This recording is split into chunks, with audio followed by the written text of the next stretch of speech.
we have a problem. The problem is that Africa has been left behind for far too long. Not because Africa lacks resources, no. Not because Africa's population is uneducated, no. It's because most of the propellers of economic growth are not localized. We have challenges in the financial sector, in the technological sector, in different other avenues that globally you see those are the aspects or the factors of economic growth. And here is where we have an amazing solution.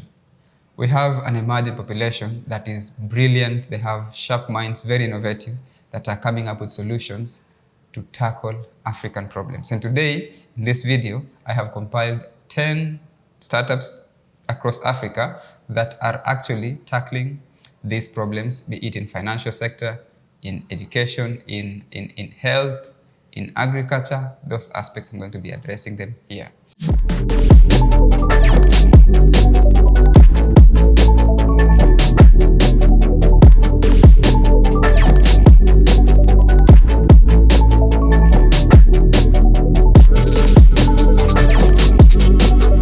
We'll start with financial technology.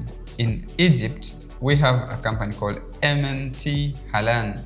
This is a company that focuses on bringing change in the banking sector, whereby they offer buy now, pay later services. So you can be able to access loans using a mobile application. You don't have to go through the whole process of banking. You have to look for security and guarantors and those kind of things. They're revolutionizing how traditional banking sector should be done in Africa. And in South Africa, we have localised. Localised does provide loans to small-scale and mid-sized businesses so that they can be able to tackle financial challenges. So if you start a business and you do not have you're not a big business, you would like to get just a chunk of finances to propel your business to the next level, you can go to localised in South Africa and you do that.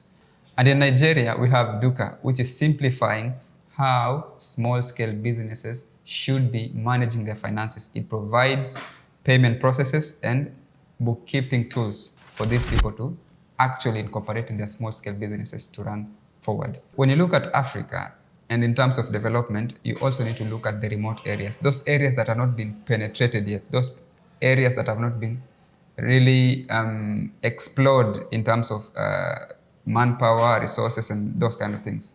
So we have a company called Region Extra. Region Extra is also in Nigeria. It does provide loans to micro businesses to those remote areas. Talking about the rural areas, those places that you cannot be able to access financial services like banks. So Region Extra is doing that. It's looking at how they can support people in those areas to support their businesses. And in e-commerce, we have two major players in e-commerce when you look at Africa. We have Jumia, which is a Pan-African model of Amazon. And then the other one is called Kobo 360, which is based in Nigeria. They are doing a great job. They are really bringing that kind of innovation and security in terms of you can buy anything from the comfort of your home, and then within a few days, it will be shipped and delivered to where you actually ordered it from. So you are here in your house, you order it, and it will be delivered to your place, maybe after a couple of days.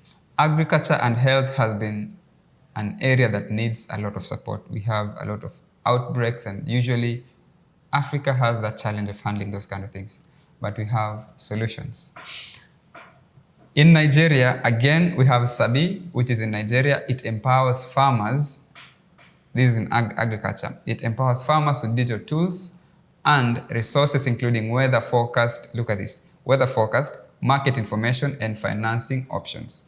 This is also about improving agricultural productivity, so people can be able to know, the farmers who are going to, you can know that, okay, by what season you'll be actually able to, we have those traditional ways of knowing when you should be planting, but this is a more modernized system whereby you are informed, the farmers are already informed on the best time to plant their crops and how they can easily maximize productivity in their farm produce. We also have Helium, which is a health solution, also based in Nigeria. Nigeria has a lot of innovations, I don't know.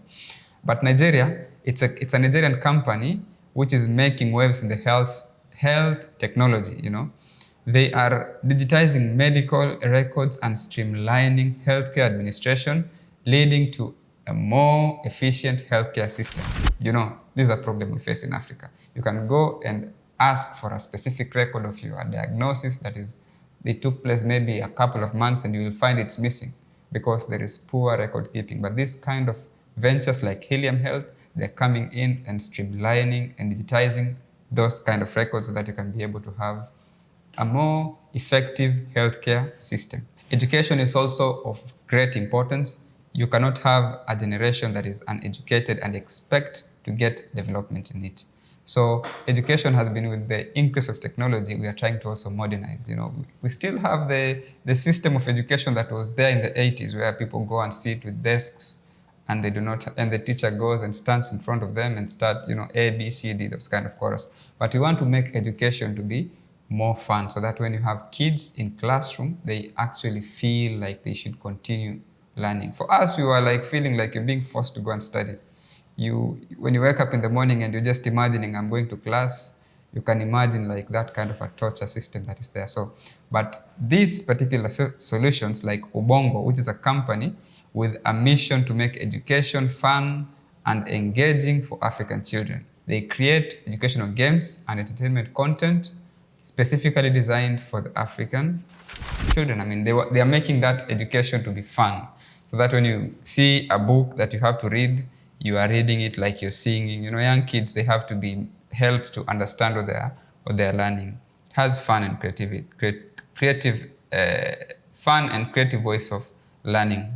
Just the other day, we had the lady who came up with she actually won an award with a lot of, I cannot remember the amount of money that the award was worth, but the idea was that she came up with a pest control indicator, whereby when your farm has been infested by pests, and it's in Kenya, if your farm has been infested by pests, there is a solar-powered equipment that detects that and sends a notification to your mobile phone. It also gives information on the type of pests and the types of pesticides that should be able to apply. Yeah. There are also many other ventures making waves in the sector, and as I said, in renewable energy, artificial intelligence, and blockchain technology. So the future is bright for Africa. Anybody who thought that Africa is a sleeping continent, that it's full of poor people who are uneducated and unproductive in any areas of the community's progress, they are very, very wrong. If you're interested in learning more about African technology landscape, we have checked the resources in the description below. We have links to websites such as Tech Cabal and Disrupt Africa, which provide news and insights of African technology, the technology ecosystem. You will also find links to events such as Africa Tech Summit, AfricaCom, and you can be able to connect with them and go to the network events so that you can be able to know what is actually happening. Thank you for watching. If you like this kind of content, subscribe to this channel. We'll be able to continue creating such amazing, informative content for you next time. This has been AfroTech.